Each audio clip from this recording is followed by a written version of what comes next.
The forest was silent, as if holding its breath, a graveyard of secrets beneath a canopy of aging trees. Hidden deep within the Ardennes, where vines choked the remnants of history, and fog drifted like phantoms through the underbrush, a rusted shape jutted from the earth, jagged, skeletal, almost forgotten. It was December 2003, and two hikers stumbled upon what looked like a twisted piece of metal, half buried beneath decades of moss and soil. What they had found was not debris from a storm, not scrap from a forgotten shed. It was the bone-white fuselage of a World War II fighter plane. A Lockheed P-38 Lightning, its aluminum skin pitted and buckled by time. And inside, slumped against what remained of the cockpit, they saw it. A human form, preserved by time and tragedy. 60 years ago, he vanished. A young pilot named Lieutenant Henry Mortimer vanished into a storm cloud of war and silence. Now he was back, and with him, the first clues to a mystery buried for generations. Lieutenant Henry Mortimer had been more than just a name etched into the fading ink of military archives. He had been a son, a brother, a fiancé, a lanky, soft-spoken boy from Ashland, Oregon, with sky-blue eyes and a love for jazz records and open skies. When America was pulled into the storm of global war, Henry, just 21, answered the calling with fearless resolve. He trained in the scorching deserts of California, learning to master the unforgiving power of the P-38, a twin-engine predator of the clouds. Letters he wrote during that time, now yellowed and brittle, painted a man torn between duty and dread. "Sometimes I wonder if the sky will remember me," he'd penned in a letter to his sister. And then, on a freezing morning in December 1943, during a mission over Nazi-occupied Belgium, Henry's plane vanished from radar. No mayday, no wreckage, no trace. Until now. The news spread like fire meeting dry pine, igniting the attention of journalists, historians, and families whose own ghosts had never come home from the war. Military forensic teams arrived first, sealing off the site with reverent precision. Trees were tagged, soil samples taken, and every fragment of wreckage catalogued with care. This was sacred ground now.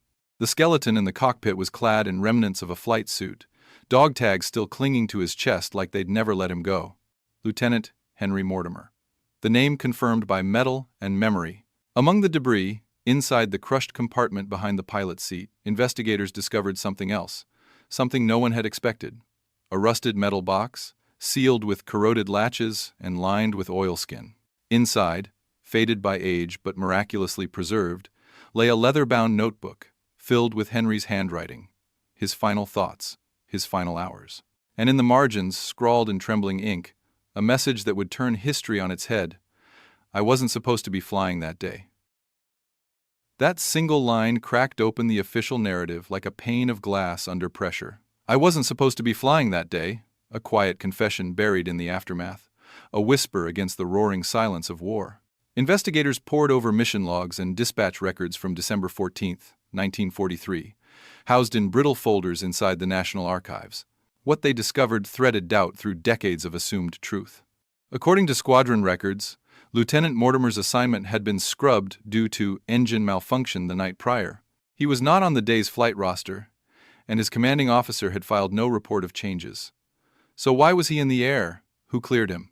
And more importantly, why had that flight officially unrecorded entered airspace infested with anti-aircraft batteries and swirling dogfights? As these questions piled like snow against the doorway of history, another entry in the notebook twisted the blade further. Eagle 2 was grounded, but someone insisted I take the Lightning, said it was urgent, confidential. I saw the fear in his eyes. By now, the whispers of conspiracy had found fertile ground, growing like ivy through the cracks in official history. Who had ordered Henry into the fog that morning? Why had none of his squadron mates spoken of it? Records from the 367th Fighter Group were incomplete, redacted in places, and in some cases missing altogether. One engineer, long retired and living in Des Moines, agreed to speak off the record. In a trembling voice, he recalled an incident just days before Henry's disappearance. There was a man in civilian clothes, not army, with classification higher than top brass. He spoke with the captain. After that, strange things started happening. Orders without names. Flights with no logs. When asked about Henry, the man simply said he wasn't meant to return. A chill sank into the bones of those hearing the account. Who was this man who bypassed the chain of command? And what mission cloaked in urgency and draped in silence required a young pilot to vanish forever in the folds of war cloud? In the weeks following the discovery, the mystery of Lieutenant Mortimer's final flight deepened. Archivists dug into classified correspondence from the War Department, and what they unearthed only stirred the air with more ghosts. A decrypted telegram dated December 13, 1943, referenced an asset lightning northbound transport, mission key, ferryman. The phrase meant nothing to most. But for codebreakers familiar with World War II's clandestine lexicon, it was chilling. Ferryman was a code name used sparingly during Operation Paperclip, denoting missions involving the transfer of sensitive individuals or materials behind enemy lines. Yet these operations had supposedly begun only in 1945, not in 43. Why then did a courier mission under that label precede its official existence by 2 years? The implications were staggering. Was Henry Mortimer unknowingly taking part in a shadow war, one buried even deeper than the global conflict it thrived beneath? The idea that a young pilot from Oregon may have been caught in a web of secrets not meant to survive him reframed the tragedy into something far more haunting and far more deliberate. The decrypted telegram wasn't the only damning thread. Buried deep in a recently declassified OSS field archive was a mission report marked Eyes Only, dated the very same day Henry Mortimer vanished. Its contents, redacted with thick black ink, flickered like fragments of a shattered mirror. An unnamed operative, a sensitive cargo, and a hand-drawn flight path tracing a corridor north of Liège.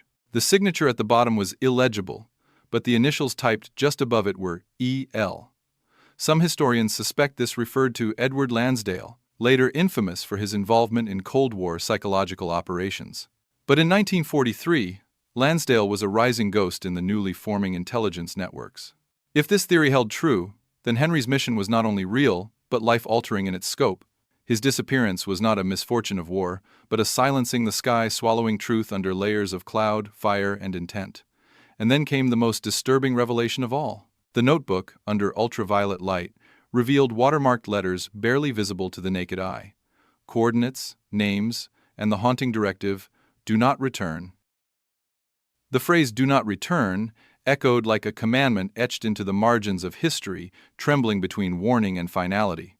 Forensic experts confirmed the ultraviolet markings were authentic, added not by Henry himself but with military-grade ink used in intelligence circles of the era. One of the coordinates listed pointed to an abandoned rail yard in northern Luxembourg, roughly 40 miles from the crash site.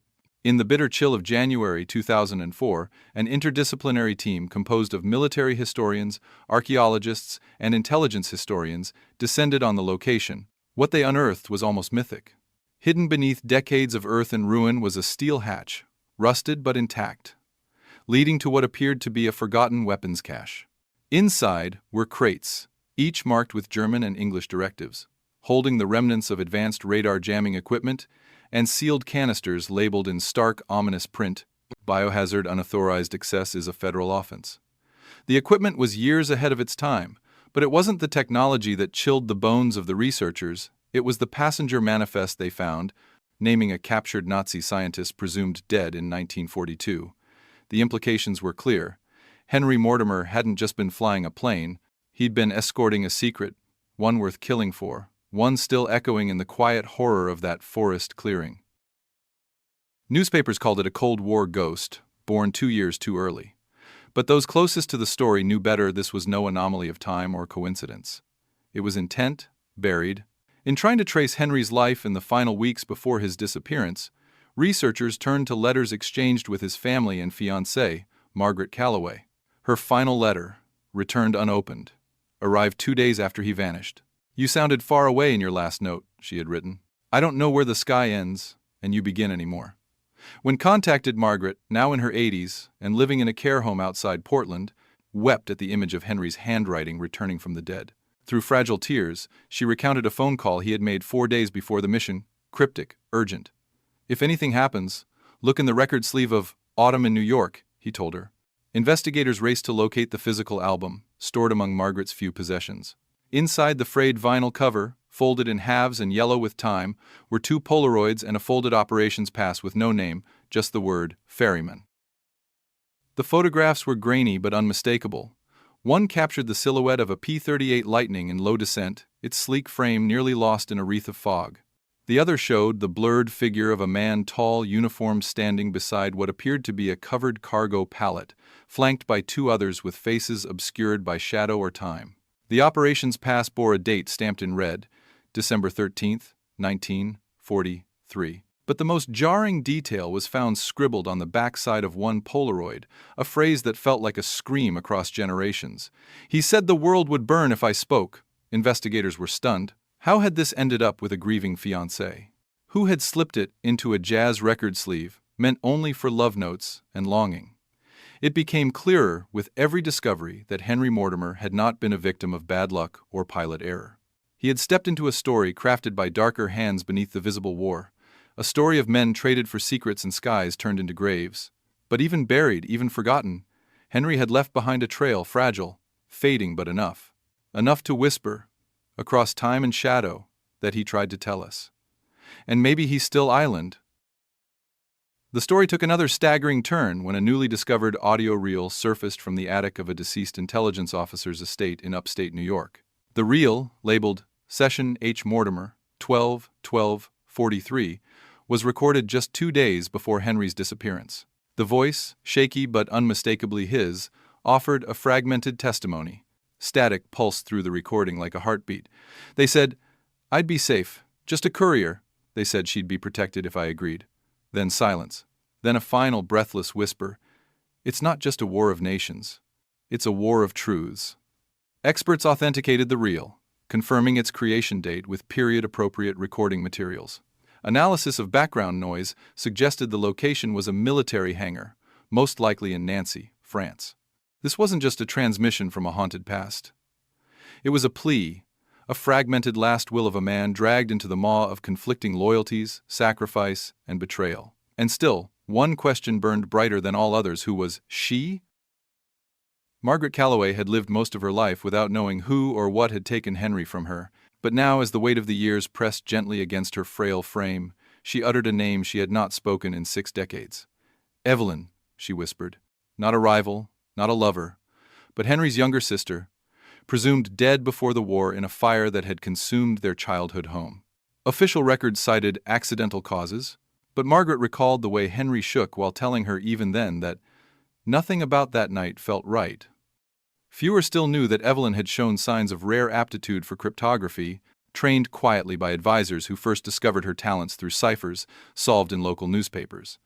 Evelyn had disappeared long before Henry enlisted, or so it seemed. Could she have been alive, hidden, and used as leverage by forces bent on ensuring Henry's compliance? The war of truths, it seemed, was not only global but deeply personal. And somewhere within this twisted tapestry of fire, metal, and silence was a brother's desperate attempt to save a sister long thought lost and a country that might never have known the price paid in shadows. Evelyn Mortimer. Her name surfaced like a ghost from beneath years of silence, and with it, everything shifted. Days later, a formerly sealed personnel file from the Office of Strategic Services was released, under pressure from a FOIA request filed by an investigative journalist following the Mortimer case. Inside, among brittle memos and faded fingerprint cards, was a classified dossier marked Project Veil. Evelyn Mortimer was not dead. She had been absorbed into a covert training initiative for youth codebreakers in early 1941 and subsequently reassigned under a false identity. Her new name was redacted from nearly every page, but fragments revealed something stunning. Her final known assignment ran parallel to Henry's last mission. 2 destinies, orchestrated not by fate, but by men in windowless rooms. One memo, near the file's end, spoke of controlled family leverage operative status contingent on emotional bond.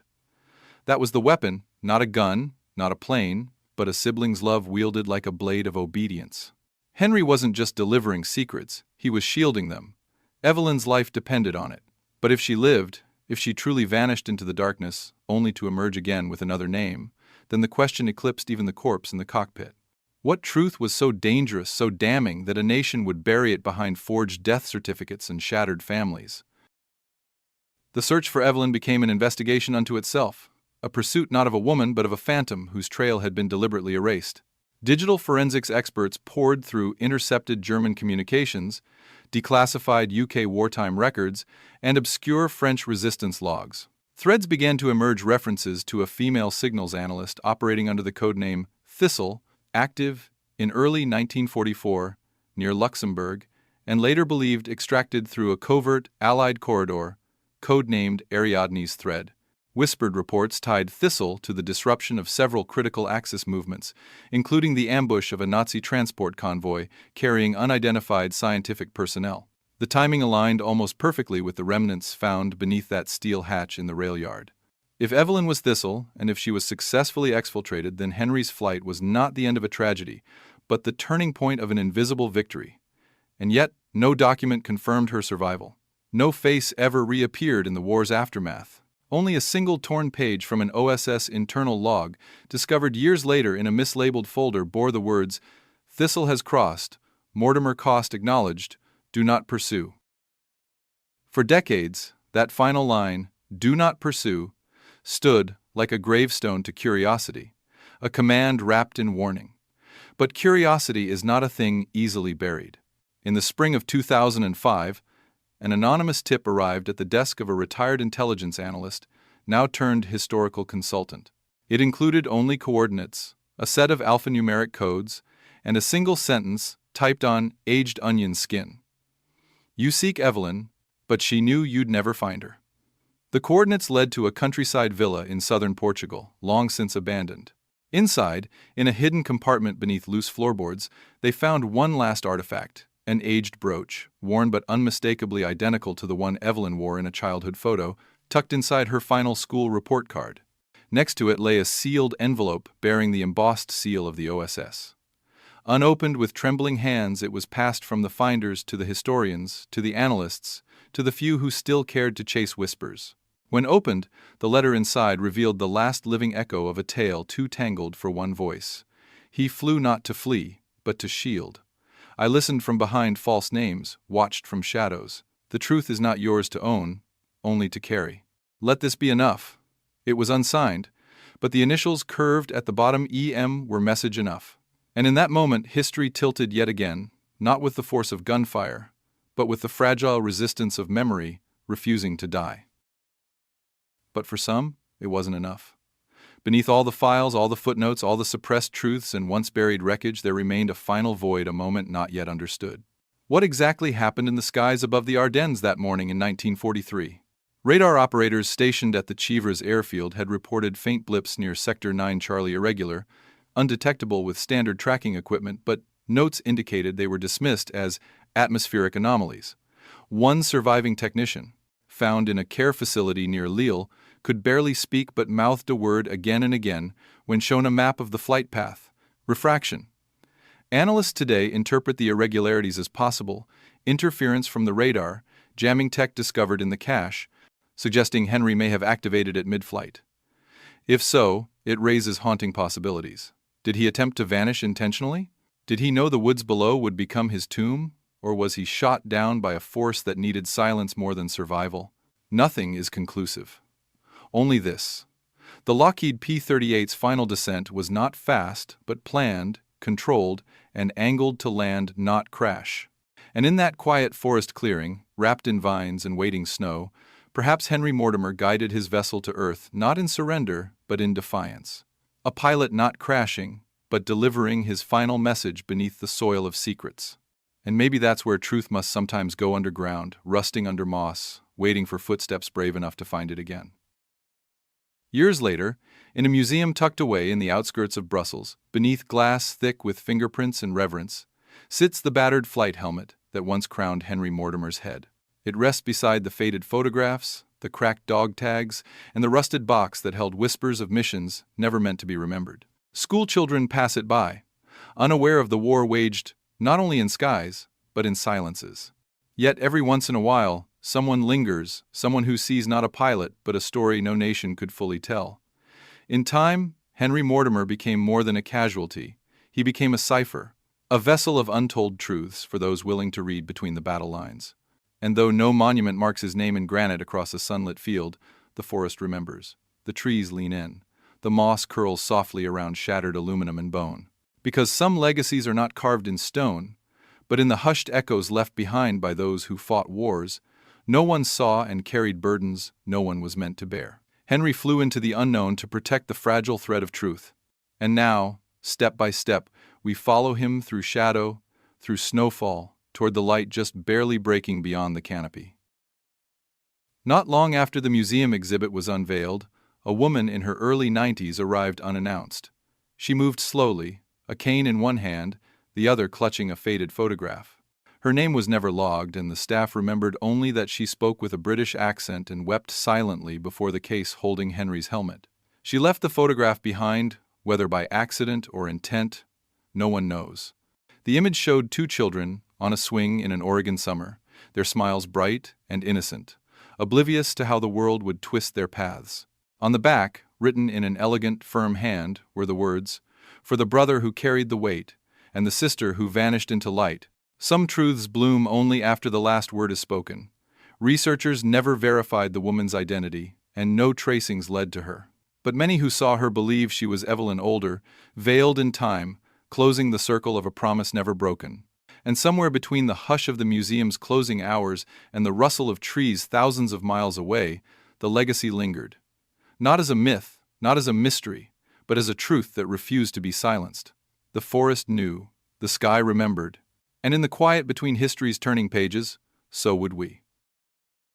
But perhaps the most haunting revelation came not from files or voices, but from what lay unrecorded, the silence itself. In the gaps between logs, in the blacked-out sentences and redacted truths, a narrative emerges that no historian can fully tether to fact, yet cannot escape as fiction.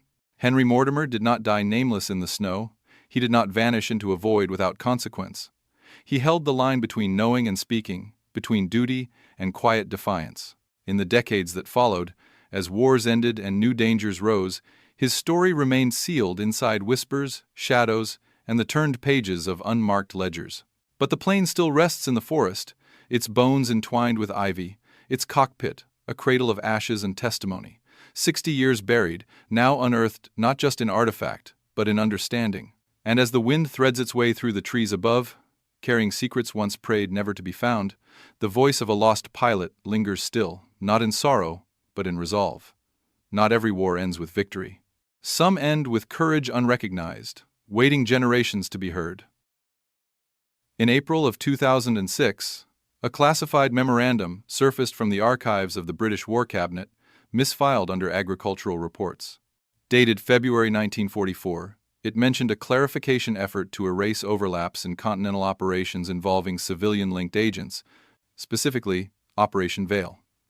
The document referenced a liaison with American intelligence regarding anomalies tied to P-38 courier loss Mortimer. Nothing more, just a name buried in protocol, but it confirmed that Henry's mission had reached the highest echelons of Allied command. And still the same directive appeared: seal, disperse, silence. Every revelation felt like running a hand along the edge of broken glass, painful but illuminating. Because beneath it all was the truth of one man, not a ghost, not a myth, but a brother, a lover, a pilot who did not crash, but chose to fall. Not out of error, but out of unbearable knowledge. In seeking the truth, Henry Mortimer gave something far greater than his life. He gave a warning, one etched in wreckage, sealed by silence, and carried forward by the wind. Perhaps we are only now ready to hear him. Perhaps we were always meant to. And so the forest stands, not as a backdrop to a forgotten era, but as custodian of a truth too vast to wear a uniform or hoist a flag.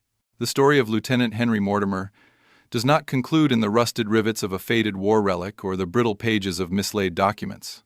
It lives in the questions that haunt, in the silences that roar louder than gunfire, in the undying bond of a fractured family knitted beneath the shroud of survival. Some truths are buried not because they are dangerous, but because they are unbearably human. War has always demanded sacrifice. Henry gave his name, his future, even his voice, but his purpose remains. Not as the pilot who failed to return, but as the guardian of a forgotten corridor between myth and fact, love and duty, silence and revelation. In every leaf that trembles above that moss-covered aircraft, in every journal entry that bears his hand, and in every whispered memory that still dares to speak his name, he endures. And now that we've heard him, maybe we too must choose not simply to remember, but to carry what he left behind. In the years since, scholars, filmmakers, and truth-seekers have all tried, in their own fractured ways, to assemble the puzzle of Henry Mortimer's life and death. Some view him as a martyr, caught in the machinery of history, others as an unwilling pawn wrapped in a shadow game stretching beyond the war and into the roots of modern intelligence. But labels fall short, because the truth, if it can ever wear one name, was this. Henry chose silence not out of fear, but out of protection. He wrote no manifesto, raised no cry. He flew, carried, disappeared. And in that act he authored something unspeakably brave, the sacrifice of answers for the sake of someone else's breath. He took to the skies not to win a medal or to etch legacy into stone. He took to the skies so that someone, somewhere, could live free of a future he had already seen coming. And if that is not heroism, then the word itself must be rewritten. Because long after history is misremembered, and the last photograph fades, and the last page yellows into nothing, the forest will still remember, the silence will still echo, and Henry Mortimer will still fly, endlessly, across the horizon of truths too heavy to touch the ground. And somewhere, beneath the thrum of modern life, someone stumbles upon the story again on a printed page, a whispered conversation, a rusted insignia spotted in a forgotten display case. The story of Lieutenant Henry Mortimer doesn't demand belief, only listening. For what lies within these threads is not just one man's final flight, but the deep, aching truth that there are lives built entirely on silence, and courage shaped not by defiance, but by restraint. In a time when truth fractures faster than memory, and noise buries nuance, Henry's legacy reaches out not with answers, but with questions worth bearing.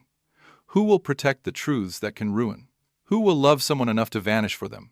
And when the story comes calling again, as it will, carried softly through forest branches or flickering across an old reel, will we hear it for what it is, not an ending, but the echo of responsibility? The forest still whispers, the sky still waits, and somewhere, in the hush between then and now, Henry Mortimer still flies, unseen but unforgiving, delivering not orders, but truth. And in the narrow, unyielding spaces between official history and untamed memory, Lieutenant Henry Mortimer stands the kind of hero who left no speeches, no parades, only riddles wrapped in reverence. His story, stitched from silence and scattered across battlegrounds seen and unseen, is not one of closure but continuity. As war memorials gather dust and databases swell with new tragedies, his life remains a quiet protest against oblivion. Somewhere, beyond maps and medals, he took his final breath not in despair, but with purpose still clenched in his fists. Perhaps that's why the wind sounds different through those Ardennes trees even now. Because some stories are never fully laid to rest. They breathe through the leaves, flicker in old photo corners, and wait not to be solved, but to be heard. And for those willing to listen, truly listen, the forest doesn't hold a mystery anymore. It holds a promise that no matter how long truth sleeps beneath soil and silence, it will rise again, and it will fly. It will fly through the hearts of those who dare to remember, threading through decades like morning mist in a clearing that once saw the impossible. And in that ethereal transit, a legacy forms not of uniforms or orders, but of choices made for love, for duty, and for truths too heavy to name aloud. Henry Mortimer never asked to be remembered, but the echo of his sacrifice has become a guiding star for those who seek the spaces between what is written and what is lived. In every rust-lined rivet of his fallen lightning, in the graphite strokes of his final words, and in the silence he embraced instead of a scream, lives the understanding that some truths are not shouted. They are left to grow in the dark, waiting for a gentle light. And with every footstep toward that old clearing, every gaze that lingers on that shattered canopy, the story wakes again not for answers, but for remembrance. Because this was never just about a pilot who flew into obscurity. It was always about what it means to carry something sacred, alone, through the storm and place it gently into the earth, so others might someday find it and understand. And perhaps that is all legacy ever is, a single soul, vanishing in the storm so someone else might walk dry ground. Long after the reports crumble and the photographs fade, long after the metal gives way fully to root and rain, Henry Mortimer's tale remains not etched into history's loud pages, but whispered wherever someone dares to ask what was lost in the silence. In every war there are those whose names are shouted, honored, lifted high, and then there are those whose silence won the loudest victories. Beneath the hush of trees and the hum of vanished engines, Lieutenant Mortimer's truth soars still uncertain, unfinished, but unforgotten. For in the quiet between the words, in the stillness behind the sealed orders and veiled glances, there lives a question too vast for closure. Who are the ones who vanished so we might remain? The forest still remembers, and beneath its breath, the sky still waits. Because in the legend of a pilot who chose the storm, we are reminded, not every hero returns. Some become the path itself. And still, despite the files unearthed and the truths retrieved like driftwood on the tide of history, one final detail remains uncatalogued: the look in Henry Mortimer's eyes. No photograph captured it, no journal fully explained it, and yet those who studied his story often spoke as if they'd seen it. A gaze steady, yet burdened, pointed not to glory, but to gravity, the profound weight of knowing more than a life was ever meant to. Maybe that is the cost of those who carry secrets not for ambition, but for those they love. The story of Lieutenant Mortimer, of Evelyn, of whispers passed in code and memories buried beneath silence, will never resolve in a headline or report. It will only ever live where history aches, in the space between what we're told and what truly island. And as the light slants once again through the ever-shifting veil of the Ardennes canopy, dappling green across rust and silence, one truth endures: though some missions vanish from records, they never disappear from the earth. The plain still waits, the forest still listens, and somewhere out there, in the hush just before dusk, a low, steady hum echoes not of engines, but of remembrance. And so the final truth may never occupy a courtroom or crown a textbook, but it holds weight all the same, not in the certainty of documents, but in the unbearable ache they leave behind. Lieutenant Henry Mortimer's life, eclipsed by silence and uncovered grain by reluctant grain, speaks not of answers, but of burdens and the rare courage to carry them alone. If his sister's fate was to vanish and survive beneath 1,000 names, and if his own was to perish with everything he could never tell, then their story remains incomplete but enduring. A breath passed down through generations, walking beneath the shadowed roof of memory. It is not closure we find here, just the sacred tension of remembrance, less a conclusion, more a vigil. And as the forest exhales and the sky hushes once more, Henry Mortimer flies again, not through storm or fire, but through us, in our listening, in our remembering, in our willingness to believe that sometimes the loudest truths are those never spoken aloud. Back where it all began, under the cold canopy of the Ardennes, a quiet ceremony was held on December 14, 2013, 70 years to the day after Henry Mortimer's final flight. No bands played, no dignitaries stood for speeches, just a small circle of people, descendants, archivists, preservationists, and one white-haired woman standing beside an oak tree, her hand resting gently on its bark like greeting an old friend. They laid no stone, but they read aloud a passage from one of Henry's final letters. "If I do not return, do not let the sky forget me." The forest, thick with breath and history, listened, and as the last syllables dissolved into the chill air, a breeze stirred through the leaves, soft but deliberate, like a nod from something far above. Perhaps that was the ending he would have wanted, not in applause or acclaim, but in the simple act of being remembered, quietly, genuinely, by those willing to listen beyond the noise. In that hallowed place carved from darkness and silence, Henry Mortimer did not vanish. He was found. Not just in fuselage and ink, but in legacy. And long after the last voice fell silent, the forest held him close, a sentinel, a whisper, a truth that would never fly alone again. And so the story remains not in archives or accolades, but in a lacework of silence threaded across generations. Henry Mortimer's legacy isn't written in the victories printed on headlines or the monuments chiseled into stone. It lives in the spaces between what we understand and what we cannot, in every question passed down around kitchen tables, in every shadow flickering across grainy film reels, in every forest clearing where wind sounds just a little too intentional. Whether Evelyn truly vanished or watched the world in quiet vigil, whether the truth behind Project Veil was ever meant for daylight, and whether Henry chose the descent or became its prisoner, those answers now belong not to historians, but to memory. And memory, that fragile defiance against forgetting, carries the story forward, slow, gentle, resolute. Through moss and mist, through rumor and reverence, the truth does not beg to be believed, it only waits to be heard. And somewhere between the rustle of leaves and the promise of quiet skies, Henry still flies not as a man defeated, but as the sky's final whisper, "I was here." And if that whisper, frail, persistent, still lingers above the moss-covered wreckage, it is because some legacies write themselves not with ink, but with absence. We may never know every name behind the orders, never decrypt every message or trace the full contour of the shadows Henry Mortimer flew through.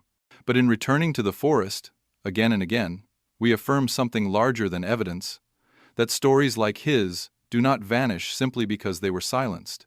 They take root, they echo, they endure. For every unanswered question and every silence pressed between government lines, there is a clearing where the veil lifts just enough to remind us that truth, real, aching, human truth, cannot be wholly buried. In that place where canopy opens to sky, we do not find a relic. We find a promise that even in a world of classified shadows, some lights flicker on unchanged. And this, perhaps, is what Henry gave us: not the facts we can prove, but the faith to keep searching. Not the end of a mystery, but the beginning of memory. Still flying, always flying. And in the end, when the ink dries and the echoes soften, what endures is not the clarity of fact, but the courage of story. Henry Mortimer's life, stretched across the pages of unaired missions, burned letters, and whispered photo captions, remains less an account and more an invocation. Not of what we know, but of what we must never forget: to listen for the truths hidden beneath silence, and to honor those whose sacrifices were written, not on battlefields, but in the margins of unspoken wars. He flew not into legend, but into stewardship of his sister's life, of unbearable knowledge, of a burden too enormous to pass on. And now, resting beneath the watchful hush of ancient trees and eternal twilight, he remains not a question, but a quiet answer to a world too often afraid of remembering.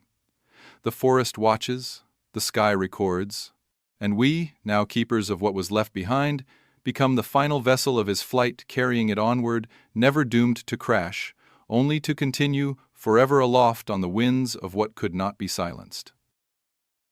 Some stories end with revelations, others with reckonings, but Henry Mortimer's ends in neither. Instead, it hovers in the liminal, suspended like vapor between what was done and what was endured, a quiet monument to a kind of heroism forged not in victory, but in refusal to forget. His was not a tale carved neatly into the annals of officialdom, but a mosaic of fragments, faded ink, coated whispers, rusted fuselage, and a forest that never stopped guarding him. In time, the world may file his name under unsolved, may reduce him to a footnote in a war too sprawling to truly comprehend. But to those who followed the breadcrumbs he left behind, to those who paused long enough to hear the forest breathe his story into the world again, he is more than mystery. He is memory returned to light.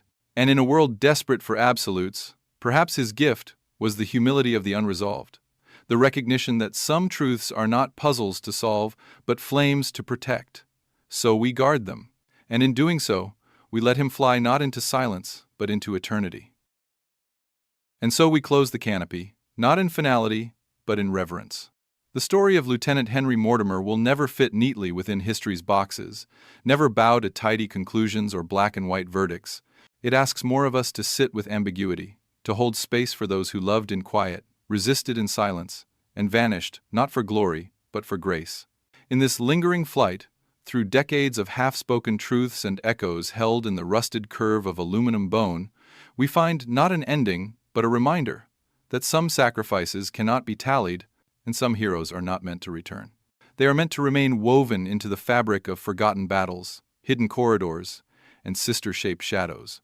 The aircraft sleeps still beneath the breath of the forest, its secret intact, its pilot at peace, and his story entrusted now to us, not to finish, but to remember, to carry, to fly forward into a future that still echoes with his name. And there, beneath the vaulted hush of centuries-old trees, the silence comes full circle, not as void, but as witness. What began as a mystery lost in war and time becomes a memorial sung in subdued winds and rustling leaves. The story of Lieutenant Henry Mortimer closes not with definitive proof, but with sacred pause and understanding deeper than fact. He may never be etched among the towering names of heroes, may never occupy a parade breathless with banners, but he is folded into the very breath of the forest, into the canopy's patient watch. Evelyn's fate may remain veiled, the motives behind ferrymen obscured, but what is certain, what endures, is that a young man climbed into his P-38 Lightning not to escape but to protect, to guard loves unseen and truths untold. And now, in the stillness of that hidden glade decades later, he has landed at last, not with fanfare, but with grace. For in every silent promise and every vanished flight, we are reminded, not all heroes are meant to return, some become the sky itself. And perhaps that is the only ending such a story was ever meant to have. Not closure, not confession, but the quiet persistence of memory, outliving silence. The wreckage in the forest remains untouched now, protected like a sacred wound. A place where light filters softly through sodden branches and history holds its breath. Children grow and forests shift, governments change and wars crumble into textbooks, but through it all, Henry Mortimer waits unmarked, unseen, yet deeply known by those who dare to truly listen. His was never a story written to conclude, but one whispered to continue, passed like an heirloom of burden and beauty. Somewhere above that clearing, in skies that still remember the shape of his wings, the arc of sacrifice continues. And just as the forest wrapped its roots around the truth, so must we, binding it gently into the soil of remembrance, because some lives do not vanish. They become the silence between heartbeats, the breath between words, the reason we still look to the sky and wonder not what was, but what we've yet to understand. So let the canopy close, let the pages rest, not as a surrender, but as a salutation to the unknown. For in a war that was fought with bullets and betrayals, paper trails and ghosted names, one pilot's journey became something far rarer. A testimony that truth, though it bends and buries and waits, does not die. Henry Mortimer's legacy is neither myth nor martyrdom, but the heartbeat of memory that refuses to yield. No longer lost, no longer alone. He flies beyond the reach of silence, carried by wind, by whisper, by the quiet guardians who now walk his path. And so the story lingers long after it is told, not because we sought the truth, but because we chose to listen. In that choice, the forest breathes, the sky answers. And somewhere above, in a clearing lit by history's last light, a young man still climbs toward the stars, cradling a secret not for himself, but for all of us. Forever flying, forever remembered. So now, let the forest have its silence, and let Henry Mortimer's final descent remain where it was always meant to be carved, not in headlines or monuments, but in the memory of those who still dare to open the hidden chapters of history. His plane will remain rusted, his coordinates unmarked, his name unshouted to the masses, and yet, beneath every fragment of wreckage and behind every obscured truth he bore so quietly, there lies something indelible. A story not soldered by war, but soldered by love. Not written in blood, but in choice. His final act was not of fate, but of faith that someone would find his trail. Someone would bring light to the shadows he stepped into alone. And so here, beneath the vaulted hush of trees and echoed breath of sacrifice, the story completes its wide, aching arc, not into closure, but into grace. Henry Mortimer is not just remembered, he is home. And in that home, cradled by forest and sky, his truth waits not to be concluded but to be carried. And perhaps that is legacy's deepest truth, not the story itself, but its echo, living long after those who lived it are gone. Long after Henry Mortimer's flight vanished beneath the canopy, the world changed but the forest did not forget. In that sacred glade, now shielded from cameras and cordoned off from intrusion, a quiet marker stands not of marble or granite, but of wildflowers that bloom each spring unbidden. For every person who walks there, for every breath drawn where silence once ruled, the resonance deepens. That truth need not yell to endure. It can wait patiently, wrapped in moss and wind, until the right heart comes along to hear it.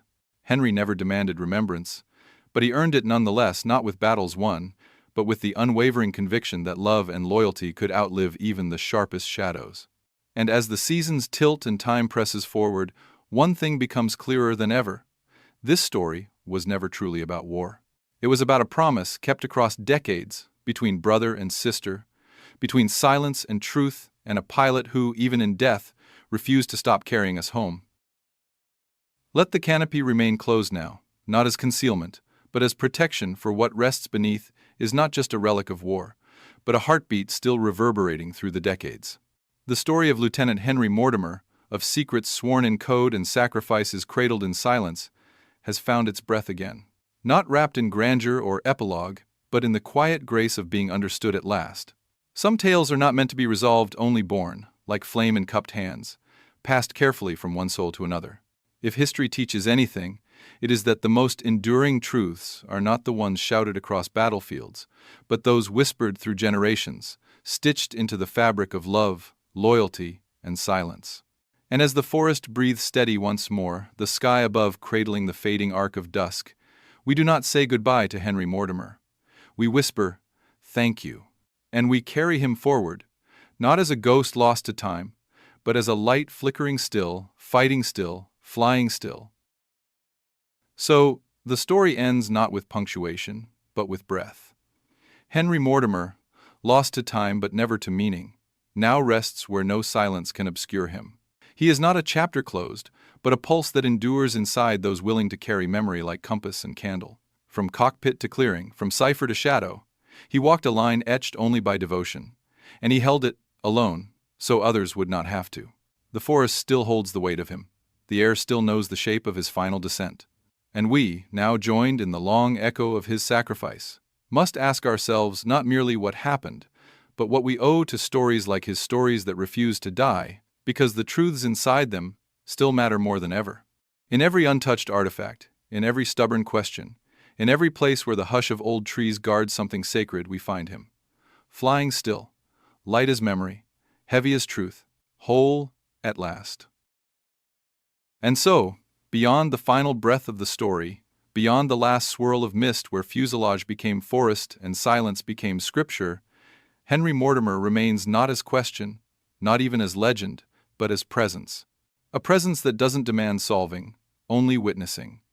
For where others sought victory, he offered sacrifice. Where others craved absolution, he chose ambiguity. The war may have buried him, history may have redacted him, but memory rooted him in soil too sacred for oblivion. His journey, stretching from Ashland skies to Ardennes shadows, was not one of fame, but of fidelity to a sister's life, a nation's secret, and a heart's wordless vow. Let that be enough. Let that live. And when the winds rise once more through the forest trees and the light tilts just right over the glint of twisted aluminum, half swallowed by moss, let us not mourn what was lost. Let us remember what was carried. For in every rusted edge and every story found in silence, he is not gone. No Henry Mortimer flies still, and he always will. In the end, all stories return to silence, not to vanish, but to endure.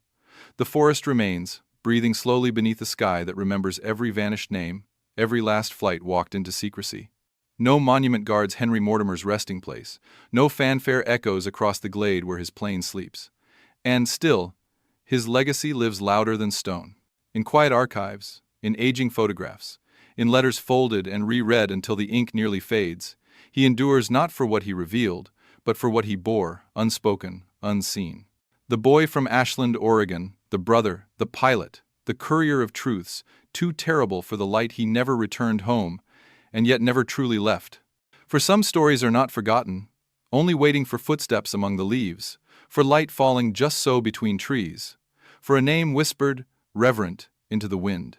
And when that moment comes, when memory stirs again, we will know Henry Mortimer is still here, and always has been. For those who wander through the forest with ears open to more than wind and leaves, there is something almost imperceptible that drifts through the space where Henry Mortimer fell, not sorrow, not merely remembrance, but a rare and solemn knowing, a place where truth chose a quiet home. Time has tried to swallow the echoes, yet they remain, etched into bark, cradled by root, and held aloft by the sky's unwavering gaze. We don't know every detail, every face behind every file. We never may. But perhaps what matters most is not the solving, but the safeguarding of the memory, of the sacrifice, of the sacred burden one pilot bore so quietly that only silence could carry it forward.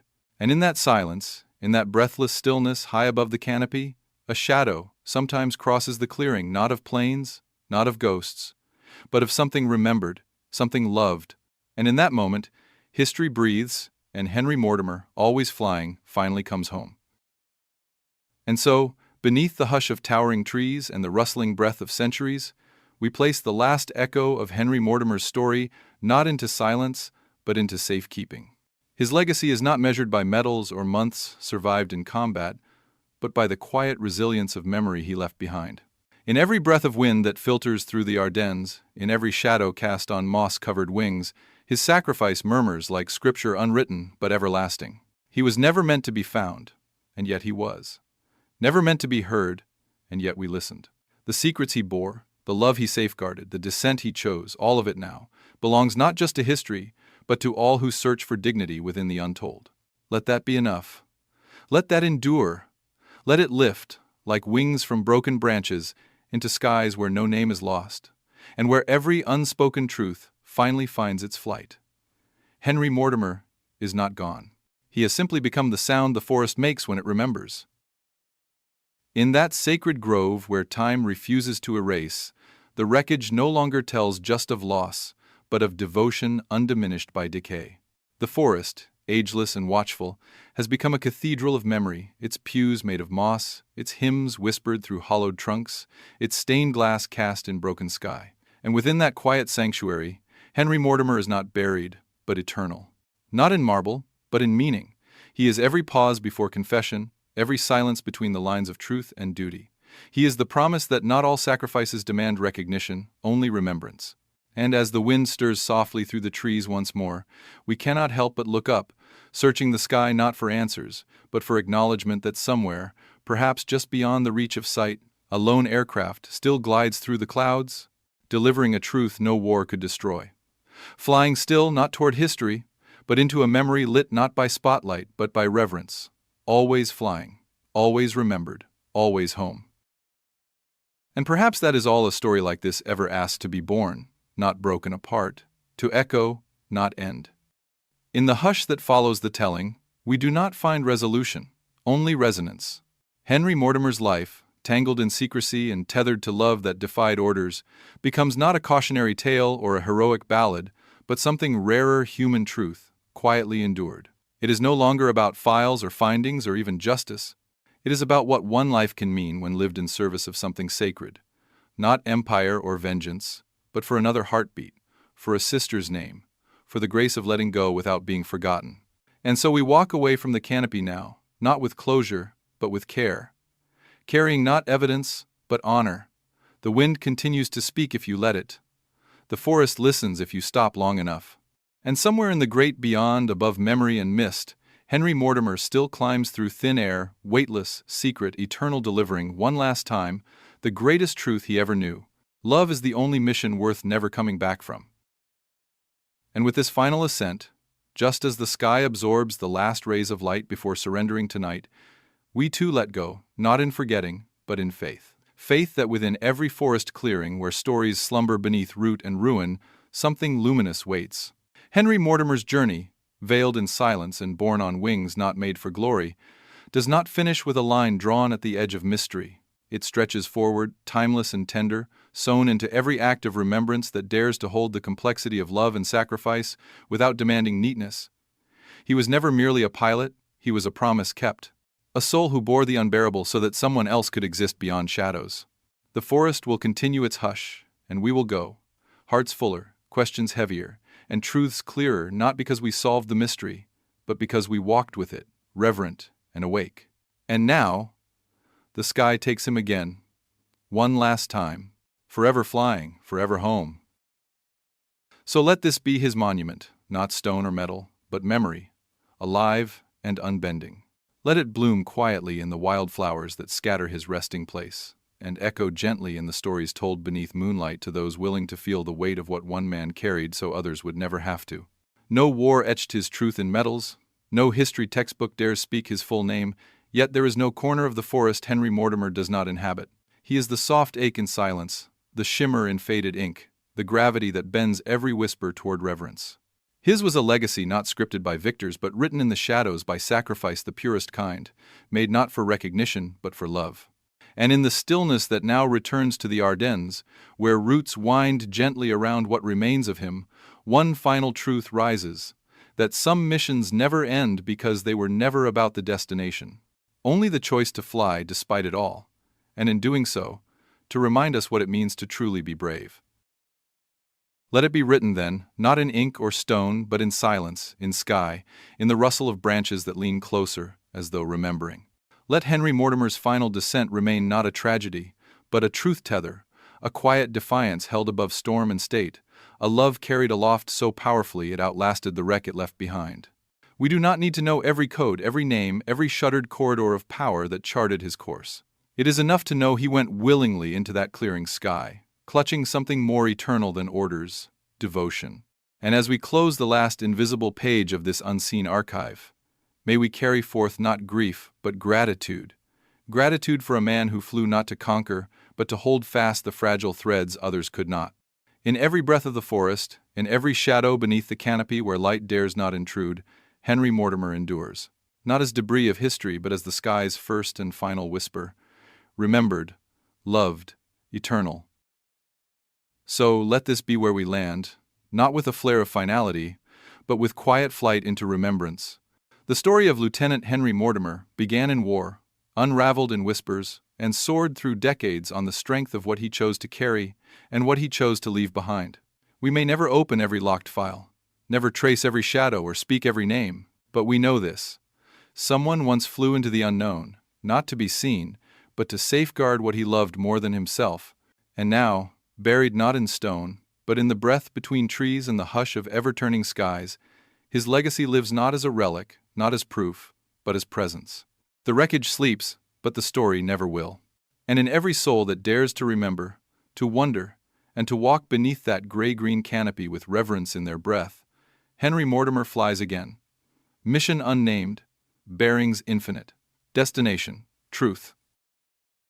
And so, as we linger at the edge of this story, one born in clouds and sealed in silence, we do not say goodbye to Lieutenant Henry Mortimer. We say thank you, for the flight he took without promise of return, for the burden he bore without recognition, for the truth he buried not to be forgotten, but to be found in fuller hearts decades later. His legacy will never wear medals, never march in parades, but it lives in the reverent fall of footstep through forested soil, in the slow opening of old files with trembling hands, in the moment a breeze rustles through trees whispering a name the world tried to erase. That is all some men ask of history, to be remembered not with fanfare but with care, to leave behind not answers but conviction. And in the hush that follows this final descent, whichever sky you look to, remember, somewhere, above the noise of time and beneath the canopy of unforgotten love, Henry Mortimer flies, still not lost, not mourned, but truly known. And that, at long last, is the end he earned. Let this be the final breath not of grief, but of gratitude. For in all the ages and shadows through which memory wanders, rarely does it return carrying a name as gently as it carries Henry Mortimer's. He asked for nothing, gave everything, held his silence so that others might hold on to life. And though time has layered moss over his story and silence over his name, something still rises unyielding, luminous through the fractured twilight of history. We may bury plains, redact truths, and misplace names, but we cannot bury what he became. The embodiment of love made sacrifice, of duty made silence, of truth made eternal. So we leave this place, this clearing sanctified by wreckage and remembrance, different than we arrived. Eyes lifted, breath held, a story not resolved but honored. For some legacies do not fit between covers. They ride the wind, they whisper through leaves, they fly. And Henry Mortimer, now and always flies still, one last mission, one eternal truth. And that is where we leave him, not grounded, not finished, but ascending beyond the need to ever be explained. In the vast library of untold stories, Henry Mortimer's is inscribed not by fact alone, but by the echo of a choice made for love beyond understanding. He vanished without glory, yet became a beacon stitched into sky and canopy, a signal flare for those still searching through history's shadows for meaning deeper than evidence. His silence was not absence, but a gift, a space cleared between war and peace where remembrance could bloom. And now, as dusk settles once more over the forest that held him like a breath held too long, we carry this truth with reverence. Not every plane that falls is lost. Some land precisely where they are meant to. And some men, brave, unseen, unwavering, are not written to return in triumph, but to remind us that the quietest voices often carry the loudest truths. Henry Mortimer flies still, not away from us, but ahead, lighting the way. So finally, in the hush that outlasts the telling, let this be what we remember. That Lieutenant Henry Mortimer, quiet guardian of hidden truths, never sought to be found but allowed himself to be discovered piece by precious piece, story by storied silence. His mission did not end in a blaze, but in a breath, and from that breath rose a legacy that outlived bullet and time alike.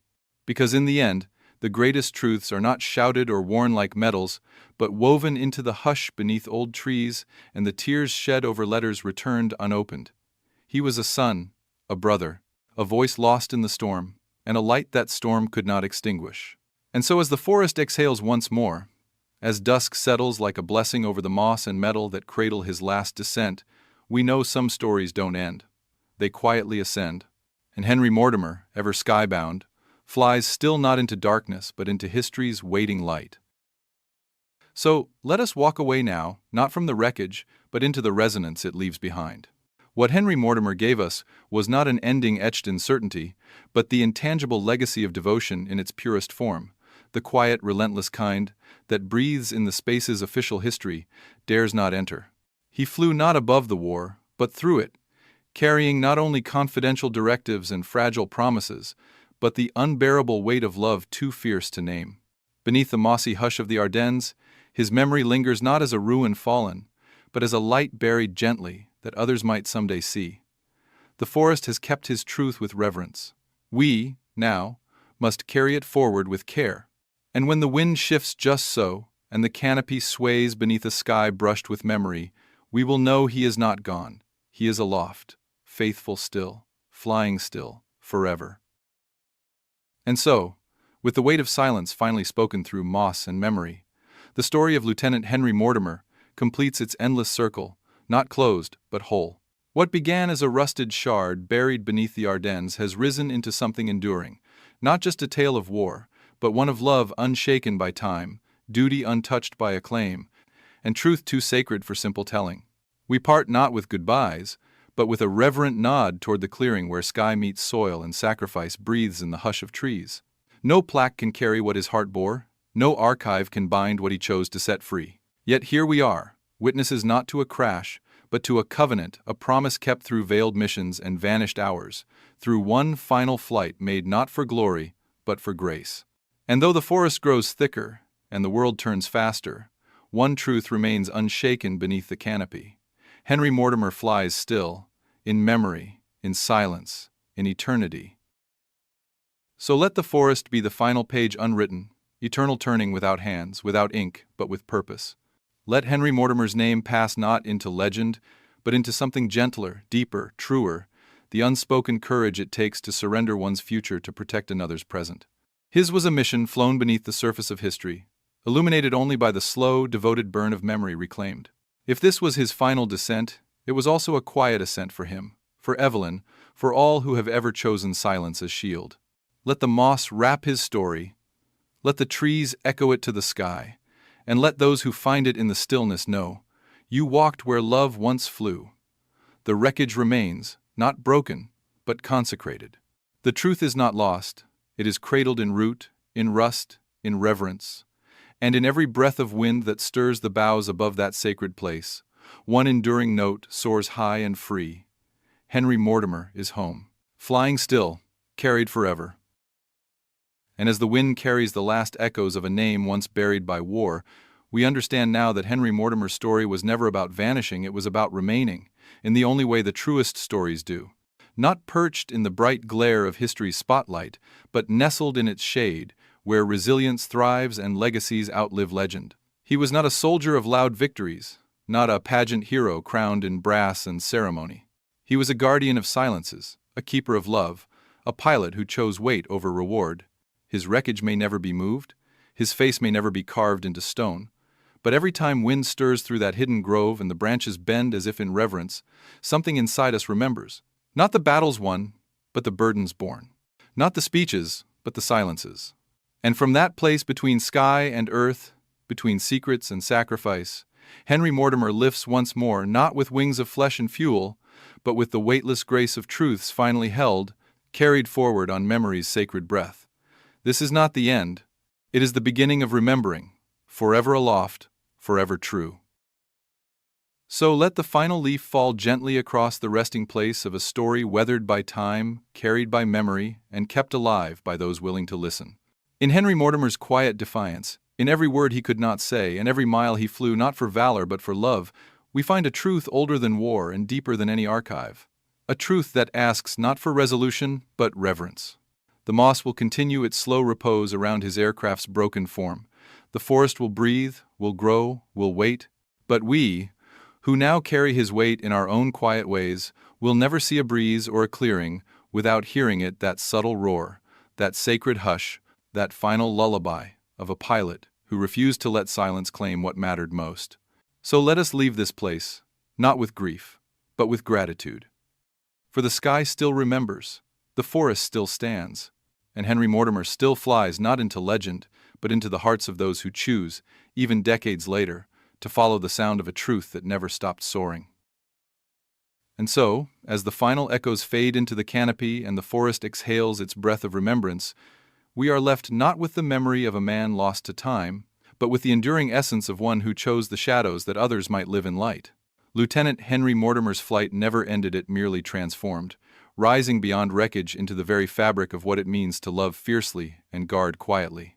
His is no longer simply a story of war, but of devotion's eternal wingspan stretching across generations, whispering through rustling leaves, alive in the stillness between heartbeats. Let that silence never again be mistaken for forgetting. Let history, at long last, find humility before the grace of his unheralded flight. And as we close this chapter with hearts opened by mystery and steadied by reverence, one truth remains unshakable. Henry Mortimer did not fall, he ascended. And in the hush that follows, he flies still between the truth we seek and the love we dare to carry forward, forever skybound. Let it rest now, not in silence broken, but in silence fulfilled. The tale of Lieutenant Henry Mortimer, guardian of shadows, courier of unspoken faith, does not disappear with the closing of this final note. It settles deeper, becomes part of the soil, the sky, the hush between old truths and new eyes. His journey, once obscured beneath moss and war's forgetting, rises not for applause, but for understanding the kind that comes only when we stop seeking conclusions and start keeping promises. This was not a tragedy, but a trust passed down through time, held in breathless reverence by those who dared to follow. And as we leave the forest once more, stepping softly through dusk and memory, let us know this much: he chose to fly, so love would not have to fall. And somewhere above us still, quiet as grace, determined as truth, Henry Mortimer soars, seen at last, born forever, flying home. And now, across time's unsteady bridge, the story settles not into silence, but into continuity, echoing through every soul who understands that some burdens are chosen, not given. Lieutenant Henry Mortimer did not vanish beneath the canopy. He became its breath, its pulse, its witness. His was a flight marked not by destination, but by devotion, a quiet, unwavering arc across the deepest sky of human cost. So let the rust remain undisturbed, let the vines weave gently over fuselage and memory alike, and let those who arrive at this place, whether by foot, by story, or by faith, listen with reverence. Not every flight ends with landing gear lowered. Some were meant only to rise. And in the hush that waits between knowing and honoring, Henry Mortimer flies on, not as echo, not as absence, but as flame passed from silence to soul. This is not an aftermath, it is a hymn. And in its final note, he is not lost, he is lifted, forever remembered, forever home. So let this closing silence be not an epilogue, but an offering, the final signal fire that glows quietly in the underbrush of remembrance. In the grand ledger of sacrifice, where names often vanish beneath louder pages, Lieutenant Henry Mortimer's legacy blooms not in bold type, but in the gentle persistence of what he held back. A truth, guarded, a sister, shielded, a future, offered without receipt. His wings may be rust now, and his story wrapped in the roots of an aging forest, but what he carried endures where it matters most, in the hearts that still pause to listen, the eyes still lifted to a knowing sky. No clarion call marks his remembrance, only the hush of understanding and the tender breath drawn between sorrow and grace. And in that breath, everlasting and sacred, Henry Mortimer flies not as phantom, but as pilgrimage, not toward the end, but forever toward the light. So let it be here at the edge of knowing, beneath the open arms of a listening sky, that we leave the final trace of Captain Henry Mortimer's eternal course. His silence was never absence, but intention. A vow held across a lifetime unspoken, threading through shadows to preserve something too precious for page or proclamation. And though we may never learn the last secret he carried skyward, or the last name whispered into the dark, His story offers what all great stories strive to: meaning beyond meaning, memory beyond evidence. The crash site, moss-laced and holy, does not simply mark the end of a mission. It guards the heartbeat of a man who chose sacrifice wrapped in silence, chose to vanish not in despair but in devotion. He flies not with engines, but with purpose, not returned in body, but forever present in spirit. So look to the still clearing, feel the hush that hums like a final breath, and remember, heroes do not always rise with applause. Some ascend in quiet, carrying truths so sacred they become sky themselves. Henry Mortimer flies still and always will. So let the last word not be shouted but breathed gently, like reverence passed from one generation to the next. In every story that survives the silence, there is a fragment of someone who chose love over legacy, duty over disclosure. Henry Mortimer never asked to be called a hero, and yet that is what time made of him, one rusted wing at a time, one unspoken truth at a time. His journey ends where all great ones do, not with closure, but with continuation, entrusted now to us, to remember not just the facts, but the feeling of a man who carried history's most fragile cargo in the quiet chambers of his heart. The forest will keep whispering, the sky will stay listening, and somewhere far beyond organization charts and hollow commendations, a younger brother, a silent pilot, a reluctant martyr still flies his measured arc through time. Not for glory, but for grace. And as long as we remember, he does not descend. He ascends weightless, eternal, home. And thus, beneath silvered leaves and across skies too vast to cage memory, we lay down the final hush of Henry Mortimer's flight, not as the end of a man, but as the completion of a sacred arc. His was not a journey built for acclaim, but for absolution, the kind only the brave and the hidden ever understand. His silence was the instrument, his devotion the song, and while history may call it mystery, and time may forget to mark his name in stone, the truth remains where it always was, cradled in the soil he returned to, alive in the breath of branches above, patient in the rhythm of those who pause long enough to listen. This is not eulogy, it is elevation. Because Henry Mortimer does not rest beneath that clearing. He rises from it, a spirit of the unspoken, the unburned, the undefeated, mission complete, story carried, flight everlasting. So here, under the great shadow of trees older than memory and within silence thicker than any eulogy, we touch the final trace of a man who gave all without needing to leave his name carved anywhere but the wind. The wreckage where Henry Mortimer once lay is not merely rust and ruin, it is sacred ground, where truth chose to be quiet so that others could find their voice. If stories have weight, his is feather light and iron heavy, all at once lifted by love, grounded by sacrifice. And in the end, he asked for none of this, no credit, no monument, no certainty, only that we not forget, that we listen, that we carry forward the weight he bore with such solemn grace.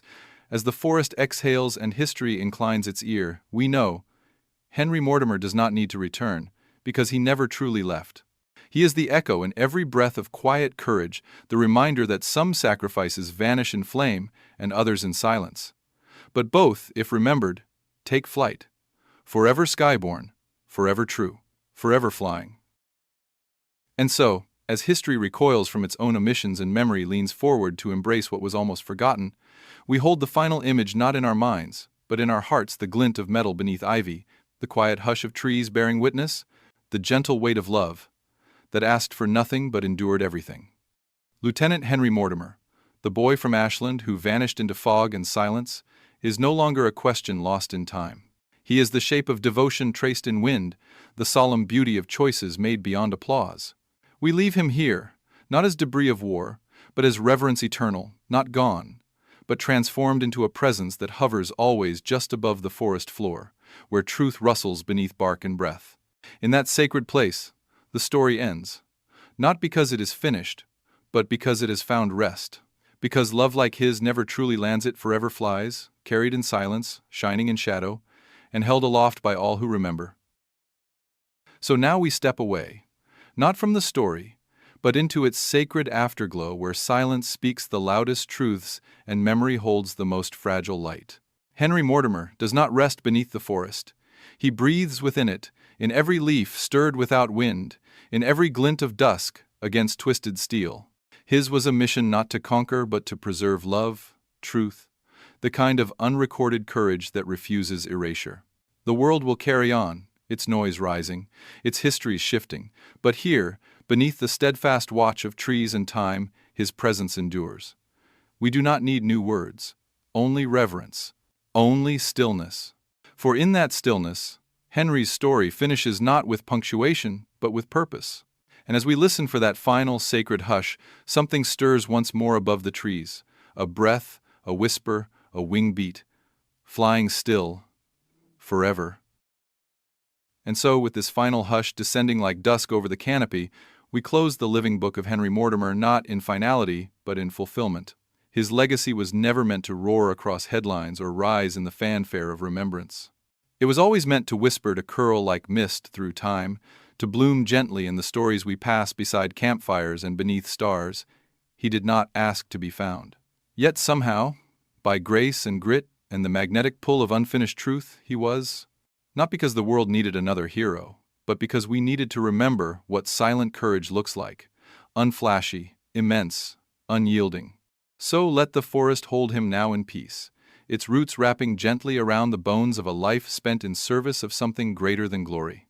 And as the sky slips finally into fading gold above that sacred clearing, we know the truth not from records or wreckage, but from what still moves within us. He did not fall, he chose to rise. And rise he shall, forever unseen, unwavering, airborne in memory and mission alike.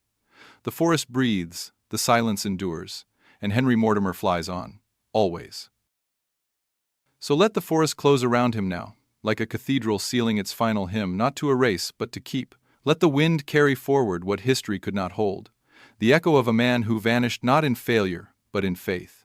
His was never a tale for textbooks or parades, but for the quiet heart that still beats in time with memory. For those who listen long enough, who feel the weight of silence as deeply as spoken truth, Henry Mortimer's final descent becomes not a mystery, but a meaning. And as that meaning lifts quietly into sky and time, we understand at last. Some missions have no landing, some loves have no grave, and some names spoken only by trees and remembered only by wind become eternal, not through triumph, but through tenderness. So as we walk away from that forest, carrying the hush with us, let one final truth remain unforgotten. He flew because someone had to carry the light. He flew, and he never stopped. And so, with story told and silence honored, we leave Henry Mortimer not as a forgotten pilot in a forest of fallen leaves, but as a deliberate presence, a soul who refused to let love die in darkness. His descent was not a disappearance, but a devotion, his wreckage, not ruin, but relic. Time may fade the ink, may bury the voices, but here, beneath the hush of trees older than memory, the truth still takes flight. Because in a world obsessed with conclusions, his legacy remains a question that gives us strength. What would you carry if no one else could? In every act of unseen courage, in every choice to protect without praise, we feel the ripple of a flight flown for something more. Henry Mortimer is home now, not in geography, but in grace. And as the last breeze threads softly through the canopy, through shadow and sky, it bears the quiet absolution of all he gave, not for history, but for the hearts who'd come searching. The mission is complete. The forest remembers, and the pilot still flies. And thus, with hearts full and breath stilled, we close this chapter not in sorrow but in sacred understanding that Henry Mortimer's legacy was never about how he vanished, but why he chose to fly. His story, cradled now within the arms of moss and memory, has become something larger than war or witness a testament not to endings, but to endurance. The forest does not mourn him, it holds him. The sky does not forget him, it carries him. And we, the inheritors of his silence, move forward not to fill it but to honor it. Let this be the final truth whispered through leaves and shadow, that some missions are flown not to be seen, but to protect the unseen. And in doing so, Henry did not disappear. He ascended into remembrance, into reverence, into the eternal breath between history and love, forever skybound, forever known, forever home. So let the final breath be spoken in stillness, not to end but to affirm, that among all the stories lost in fog and folded into silence, Henry Mortimer's rose like a beacon, not of triumph, but of tenderness.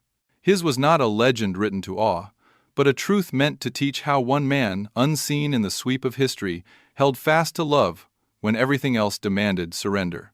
We will not remember him in monuments or printed volumes, but in the reverent pause that follows a name whispered into dusk, in the hush of forests too wise to forget, in skies too vast to lie.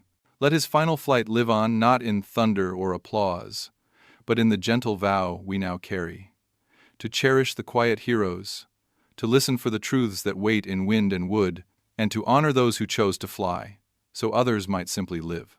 His mission is done, unspoken but complete. Henry Mortimer is sky now. He is silence fulfilled. He is home. And so we end not with silence, but with knowing that Lieutenant Henry Mortimer's truth was never buried, only waiting for those willing to feel its weight. The forest will continue to breathe above him. Seasons will pass unnoticed by rusted wings, but the legacy he left in love unfaltering, in sacrifice unsung, will not fade.